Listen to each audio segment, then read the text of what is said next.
Gilmore Girls leaving Netflix? Ha! Hey, it's your boy Kai. Let's have a conversation about our favorite comfort show. Gilmore Girls potentially leaving Netflix is not something many of us think about, but maybe we should. Gilmore Girls is one of America's most beloved comfort shows, and the rewatch percentage is absurdly high. And that's one of the reasons why Netflix jumped at the opportunity to get the streaming rights to that show. However, three major shifts happened in the entertainment industry in the last couple of years, and it made me ponder the show's future. First and foremost, Netflix, it's not been doing well lately. In an effort to reduce the amount of money that it spends on the crazy amount of TV shows and movies that it has in its library, they've been reluctant to renew licenses for TV shows. One of America's most popular shows, The Office, was on Netflix for a very long time, and then all of a sudden, boom, it's gone. If you're thinking that there's more to it and that Netflix wouldn't just give up one of its most popular shows, well, you would be right. And that's where the second shift comes into play. A lot of TV networks and movie studios, they've opted to create their own streaming service. Remember when The Office left Netflix for Peacock? For those of you that don't know, Peacock is the streaming service of NBC.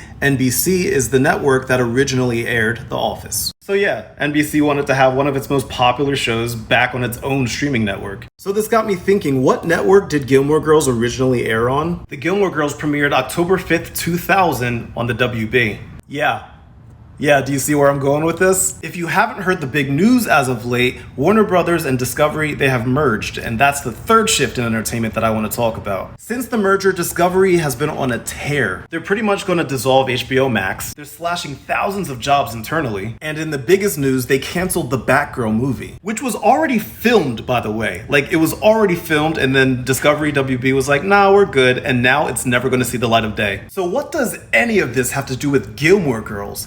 Well, Discovery now runs WB. WB runs Warner Brothers Television. Warner Brothers Television has licensed out Gilmore Girls to Netflix. Netflix is looking to save money by not renewing licenses, which brings us back to Discovery, who's looking to beef up their content library. And they're looking to beef it up with surefire hits.